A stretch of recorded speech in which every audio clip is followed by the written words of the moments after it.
తెలంగాణ ప్రజలందరికీ నమస్కారం. ఈరోజు తెలంగాణలో పోలీసులను శాంతి భద్రతలు కాపాడడానికి వాడతలేరు రేవంత్ రెడ్డి గారు. ఈరోజు ఇక్కడ మైనర్ బాలికలపైన రేపులు కానీ, లేకుంటే పట్టపగలు హత్యలు కానీ, లేకుంటే తుపాకీ కల్చర్ కానీ ఇవి ఆపడానికి ప్రయత్నం చేస్తలేరు. ఈరోజు పోలీసులను వాడుకుంటుంది, ఆయన దందాల కోసం వాడుతుండు. లేకుంటే ఈరోజు మాలాంటి వారు మాట్లాడేటోళ్ళను మాట్లాడకుండా ఆపనికి ఒక్కొక్క వ్యక్తి నాసొంటి మనిషి మీదకి 10 మంది పోలీసులను పంపుతారు. నా వెనక నిరంతర ఫాలో కానీ 20 ఇద్దరు పోలీసులను పెడతారు. అవన్నీ వేస్ట్ కదా. దానివల్ల ఏంది ఈరోజు ఉన్నదే 30,000 పోలీసుల షార్టేజ్తో ఈరోజు నడుస్తూ ఉంది. ఈరోజు మీరు వాళ్ళని గొంతులు అనగదొక్క తిరిగా కాకుండా ఈరోజు మా సొంటలు ఎప్పుడైనా ఏమైనా చేసామంటే డైరెక్ట్ మీరు జైల్లో పెట్టాను. కానీ మా కోసం ఇంతమంది పోలీసులు వాడాల్సిన అవసరం ఏముంది? ఈరోజు శాంతి భద్రతను పూర్తిగా క్షీణించిపోయినాయి. కాబట్టి ఈరోజు ముఖ్యమంత్రి యొక్క రాజీనామాను కోరాలి ప్రతిపక్షాలు. అవెందుకు కోరకుండా ఎటువంటి సంఘటన జరిగిన దాని మీద పోతూ ఉంటారు. క్షీణించిపోయినాయి. ఈరోజు దీనిపైన ఎందుకు చర్చ ఉండలేదు? దీని మీద ఎన్నిసార్లు అసెంబ్లీలో జరిగినప్పటికీ చర్చ ఎందుకు వస్తలేదు? యాక్చువల్గా ఇది 2024 క్రైమ్ రేట్ ప్రకారమే చాలా హైగా మనది వెళ్ళిపోయిన పరిస్థితి. సరే, ఏది ఏమైనప్పటికీ ఈరోజు మాత్రం చర్చ ఖచ్చితంగా జరగాలి. ఈరోజు గన్ కల్చర్ పెరిగిపోయింది. పట్టబగలు తుపాకులతో కాల్పులు జరుగుతూ ఉన్నాయి. బంగారం షాపుల పైన దోపిడీ జరుగుతూ ఉంది. దానిపైన పడి ఈరోజు ఎత్తుకపోతున్నటువంటి పరిస్థితి. ఈరోజు తెలంగాణలో మహిళలు మరియు చిన్నారులపై జరుగుతున్న దారుణాలు, మరియు ముఖ్యంగా లైంగిక వేధింపులు, అత్యాచారాలు మరియు హత్యల సంఘటనలు తెలంగాణ ప్రజలను తీవ్రంగా ఆందోళన ఈరోజైతే ఎక్కడ చూసినా కలిగిస్తున్న మాట కాదన్నాం. ఈరోజు రాష్ట్రంలో చట్టాలు కఠినంగా అమలు చేయలేకపోతున్నారు. ఎందుకు చేయలేకపోతున్నారు అంటే అసలు ముఖ్యమంత్రి రేవంత్ రెడ్డి గారు పోలీసులతోని, సిపిలతోని, ఈరోజు ఎస్పీలతోని, డిఎస్పీ క్యాడర్లతోనే రివ్యూ మీటింగ్లు పెట్టలేడు. అసలు ఎందుకు ఎన్ని రివ్యూ మీటింగ్లు పెట్టింది ఇప్పటిదాకా? పోలీసులతోని, ఎస్పీలతోని, లేకుంటే సిపిలతోని ఎన్ని రివ్యూ మీటింగ్లు పెట్టింది? ఆయన సీఎం అయిన కాన్చుంది, ఆయన హోంమంత్రి ఆయన దగ్గర ఉంది కదా. ఏమైనా అంటే నా మాట ఆయన వింటలేడు, ఈయన ట్రాన్స్ఫర్, ఆయన వింటలేడు, ఆయన మాస్టర్, ఆయన ట్రాన్స్ఫర్. కానీ ఈరోజు సరి అయిన మనుషులు సరి అయిన స్థానంలో ఉంటుండ్రా? ఈరోజు మొత్తం పైరవులు చేసుకొని పోస్టింగ్లు తెచ్చుకొని వాళ్ళ కూర్చుంటుంది. ఈరోజు వాళ్ళ ఎన్కెట్లా వాళ్ళకి ఏమైనా అవినీతి చరిత్ర ఉందా? వాళ్ళు డ్యూటీ మైండెడ్గా ఉన్నారా?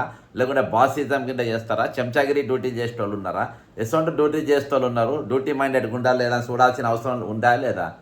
ఈరోజు right persons in the right place అనేది చాలా ఇంపార్టెంట్. ఈరోజు పాలన వ్యవస్థలో right person in the right place, సరి అయిన అక్కడ ఉన్న పోలీస్ స్టేషన్లు, అక్కడ ఉన్న పరిధిని బట్టి, అక్కడ ఉన్న పరిస్థితులను బట్టి మీరు పెట్టుకోవాలి.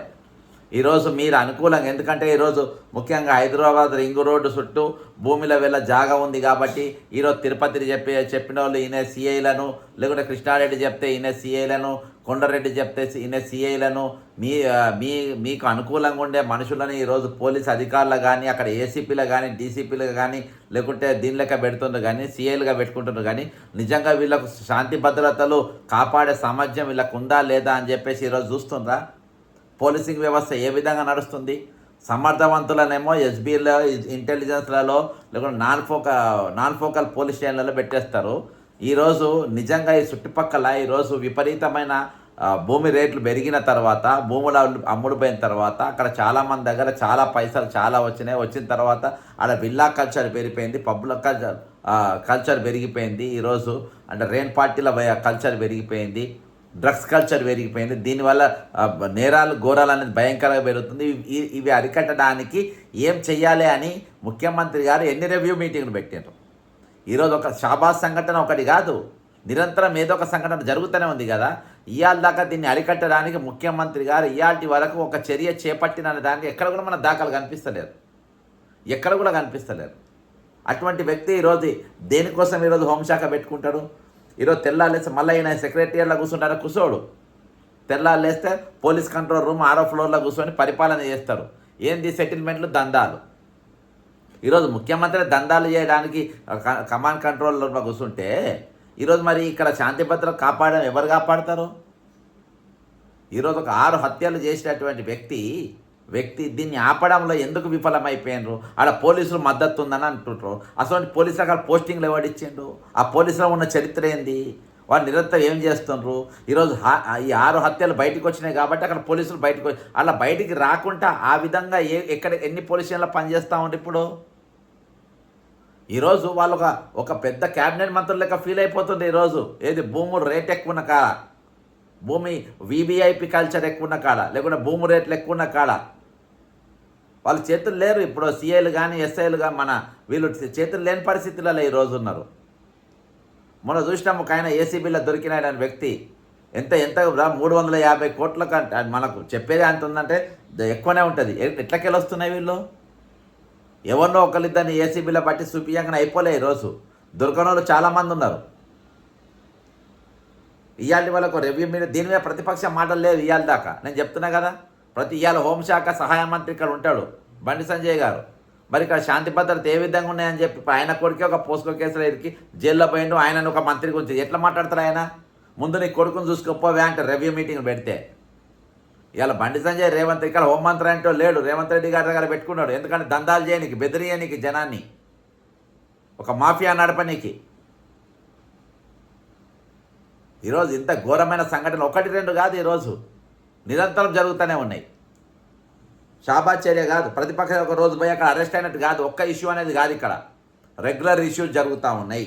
కొన్ని ఇష్యూస్ ఈరోజు నేను మాట్లాడతా, కొన్ని గుర్తు చేస్తే ఈరోజు రంగారెడ్డి షాబాద్ మండలం దైవాలగూడలో ఫోక్సో కేసు నిందితుడు రాజ్ కుమార్ అనే వ్యక్తి తనపై కేసు పెట్టినందుకే కక్షతో ఒకే కుటుంబానికి చెందిన 3 అలాగే తన భార్య 2 పిల్లలతో సహా మొత్తం 6 అతి కిరాతకంగా చంపిండు. సరే, ఈయన దొరకబడతారు, ఇది చాలా అతి భయంకరమైన కేసు, ఇది దొరుకుతుంది, ఏదో ఒక జరుగుతుంది. కానీ అది కాదు ఈరోజు. ఇంకోటి నిజామాబాద్లో అగాత్యం రీసెంట్గా దళిత మహిళపై జరిగిన సామూహిక అత్యాచారం మరియు హత్య సంఘటనలు రాష్ట్రంలో సంచలనం సృష్టించాయి. అదేంట ఇది ఎప్పుడు నేను వినిపిస్తా. 9వ తారీఖు జూన్ 9, 2026 అంటే ఈ నెల మొన్ననే రాష్ట్రంలో కొన్ని చదువుతా, కొన్ని చిట్టా నేను బయటికి తీసి ఈరోజు నేను చదువుతున్నా. ఓకేనా?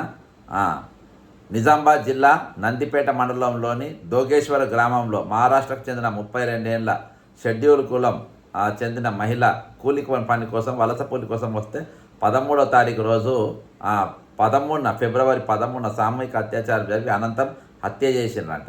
అర్థమైందా? తెలంగాణ రాష్ట్ర పోలీస్ ఫిర్యాదుల అథారిటీ మే 20న 15 రోజుల్లో సమగ్ర వాస్తవ నివేదికను సమర్పించాలని నిజామాబాద్ పోలీస్ కమిషనర్ను ఆదేశించింది. అయినా హత్య కేసులో పురోగతి లేదని న్యాయవాది తెలిపారు. ఇది కోర్టులో నడిచింది. దళిత మహిళ మృతిలో ఇది కోర్టులో నడిచింది కాబట్టి చెప్తున్నాం. ఇదంతా అర్థమైందా? లీగల్ నోటీసులు ఇవన్నీ జరిగినాయి. ఇదొక కేసు, ఇదొక్కటి కాదు. ఈ విధంగా రెగ్యులర్గా జరుగుతూ ఉన్నాయి అని చెప్పడానికి ఒక ఉదాహరణ ఇదా. తర్వాత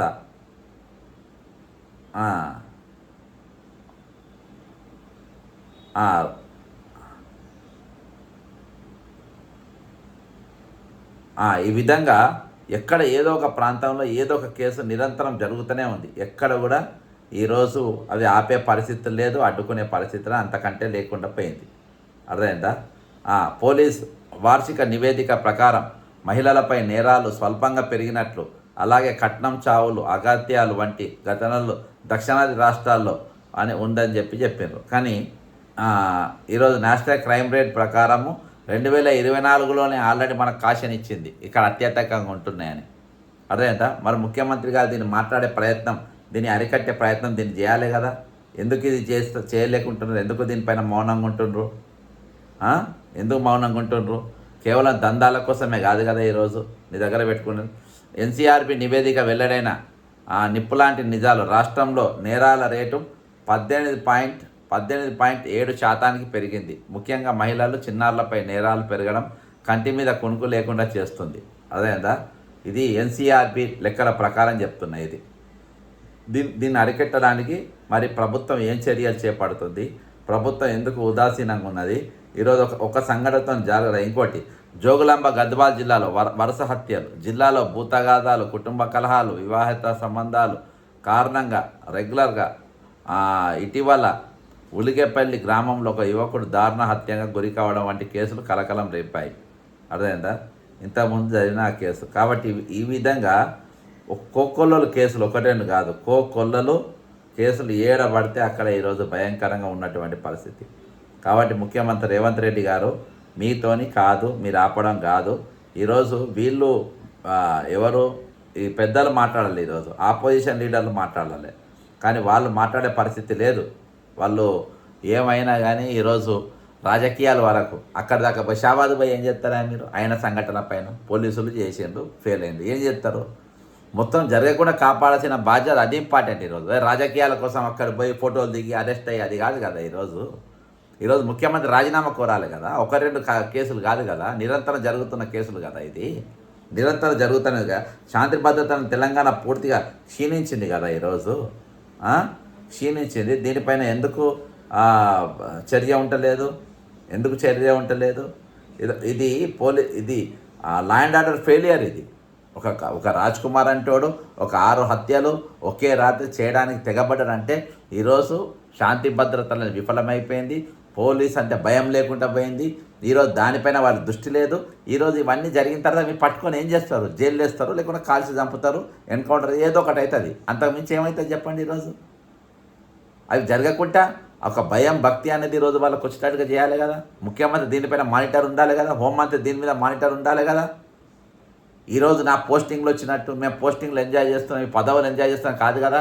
ఇవాళ పోలీసుల డ్యూటీ ఏంటంటే రేవంత్ రెడ్డి గారు పోలీసులను దేని వేరుకు వాడుతున్నట్టే ప్రశ్నించే గొంతుకలను అణచివేయడం, మాట్లాడేటోళ్ళని తీసుకుపోయి అరెస్ట్ చేయడం. అర్థమైందా? ఎవరైనా మనిషిని చంపుతామా? చంపం కదా. ఎవరైనా బెదిరిస్తున్నామా? బెదిరియం కదా. ఎవరిదాన్ని డబ్బు గుంజుకుంటామా? గుంజుకోం కదా. ఎవరిదాన్ని భూమి గుంజుకున్నామా? గుంజుకోం కదా. మరి నన్ను అరెస్ట్ చేయడానికి 10 మంది పోలీసులు ఎందుకు? నన్ను అరెస్ట్ చేయడానికి 5-6 పోలీసులు ఎందుకు? నా వెనక ఎప్పుడు 2-3 పోలీసులు ఎందుకు ఫాలో కావాలి? అవసరం లేదు కదా. ఈరోజు నాతోని నా క్యారెక్టర్, నాకు బ్లాక్మెయిలింగ్ షీటు లేకుంటే రౌడీ షీటు అటువంటి చరిత్ర నేర చరిత్ర ఏమైనా ఉంటే నా మీదని పోలీసింగ్ పెట్టి దాన్ని చేయాలి. ఒకవేళ ఏమైనా ఉంటే అప్పుడు పంపితే డైరెక్ట్ కేసులు పెట్టి జైలుకు పంపాలి. అంతేగాని ఈరోజు నా కోసం ఎందుకు చేయాలి? ఈరోజు క్రైమ్ రేట్ కాకుండా ఇప్పుడు నీ పోలీసులంతా ఈరోజు నీ దందాల కోసం వాడుతున్నావు, మాట్లాడేటోళ్ళు అరెస్ట్ కోసం వాడుతున్నావు. కానీ నేరాలు అరికట్టడానికి నువ్వు పోలీసులు ఎలా వాడుతున్నావు మిస్టర్ రేవంత్ రెడ్డి గారు? ఈరోజు దీన్ని అరికట్టే ప్రయత్నం చేయకుండా, రివ్యూ మీటింగ్లు పెట్టకుండా, ఈరోజు పైరవీలు లేకుండా పోస్టింగ్లు సమర్థవంతమైన వాళ్ళకి ఇచ్చి దాదాపు పిఆర్టీకి సర్కిల్ ఇన్స్పెక్టర్లకు 2012 ఏళ్ళకెళ్ళి ఈరోజు ఎస్ఐలైన వారికి ప్రమోషన్ లేకున్నారు. సమర్థవంతమైన వారు ఇంకా ఎస్ఐ పోస్ట్గానే ఉన్నారు.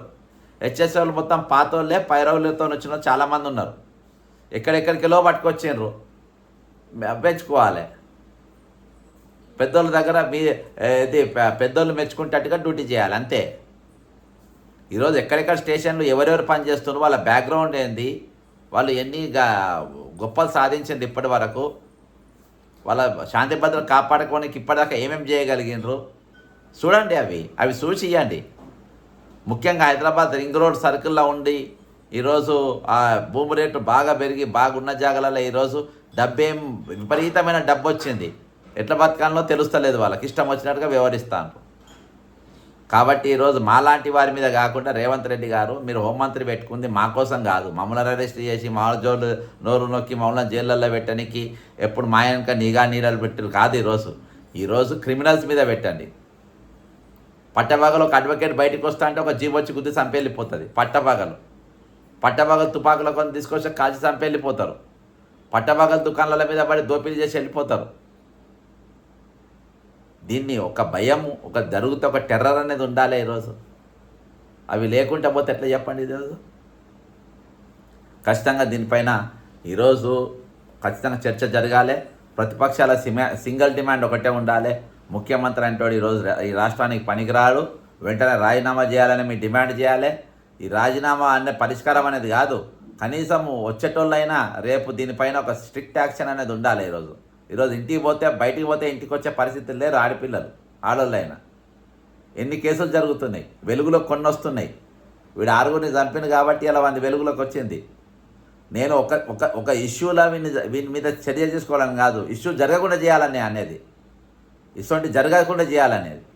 వాడిని కరెక్ట్ కేసులు పెట్టి కరెక్ట్ యాక్ట్ పెట్టి బయటికి రాకుండా బెయిల్ దగ్గర లోపల పంపితే ఎట్లుండేది?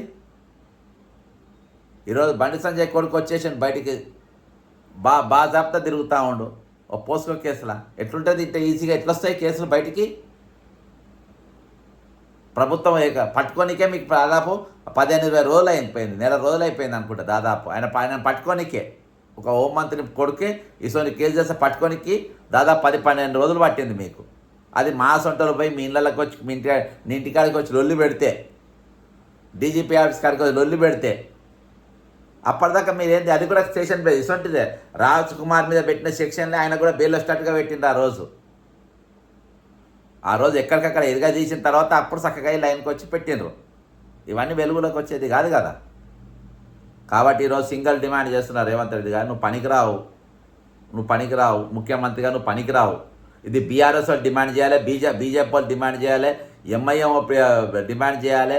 కానీ ఈరోజు ఎవరు డిమాండ్ చేస్తా కానీ నేను డిమాండ్ చేస్తాను, నువ్వు వెంటనే రాజీనామా చేసేయి. నువ్వు పనికిరావు, నువ్వు వేస్ట్ ఫెలో, ఇమ్మీడియట్గా రిజైన్ చేయి.